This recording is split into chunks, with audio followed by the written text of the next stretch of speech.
travail de temps et surtout 2-3 heures la veille des contrôles. Ouais, tu peux pas travailler juste la veille des examens. Je vais être honnête avec vous tous.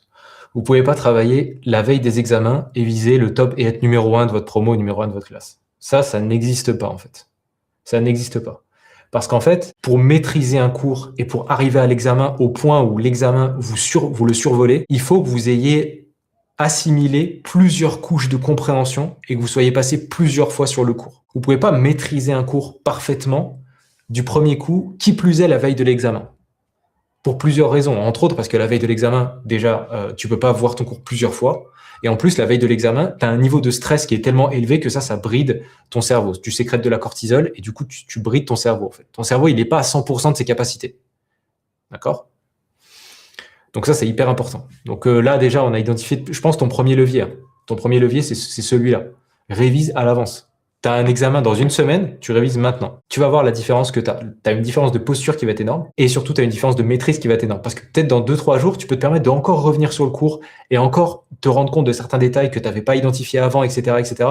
Et là, ton niveau de maîtrise, il explose. Ok, Najman. Comme ça, là, Najman, je suis au lycée. Qu'est-ce qui te conseille de devenir numéro 1 de ma classe? Je tourne vers 12-13 de moyenne et j'ai SP maths, physique, chimie et SVT. Ça dépend comment est-ce que tu travailles actuellement. Qu'est-ce qui te permet d'avoir 12-13? Dis-moi comment tu travailles et dis-moi combien de temps est-ce que tu travailles. Et je vais te dire quoi faire pour potentiellement arriver numéro 1.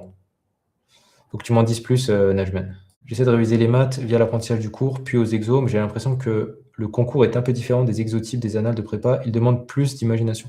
Ouais, ça c'est normal. C'est normal. En fait, ce qu'il faut que vous fassiez, et ce que je conseille souvent, c'est que quand vous vous entraînez pour des examens, il faut vous entraîner à plusieurs niveaux. D'abord, il faut comprendre le cours. Ensuite, il faut être capable de faire les exercices de base. Ensuite, il faut être capable de faire les exercices type examen, genre les annales comme ça. Et ensuite, il faut être capable de faire des exercices un peu plus durs. En fait, il faut que quand vous vous entraîniez, la barre, elle soit un peu plus haute que le jour de l'examen. Ça, c'est un vrai entraînement pour un examen. Okay. Et c'est ça qui vous permet d'exceller. Entre autres. Ne vous entraînez pas juste au niveau de l'examen. En tout cas, si vous voulez exceller, si vous voulez viser le top de votre promo, faut pas vous entraîner juste au niveau de l'examen. Parce que suffit que le jour de l'examen, les exercices soient un tout petit peu plus différents ou un tout petit peu plus durs, bah ça y est, en fait, l'écart, il va se creuser entre vous et le niveau qu'on attend de vous, en tout cas, le niveau que vous auriez pu avoir si vous visiez l'excellence. Okay. Donc, toujours essayer de monter un petit peu la barre à l'entraînement. D'accord ? J'en parle dans la dernière vidéo, d'ailleurs. C'est ce que je vous conseille. Il y a plusieurs proverbes là-dessus dans toutes les langues possibles, je pense. C'est transpirer plus à l'entraînement pour moins saigner à la guerre ou moins saigner au combat.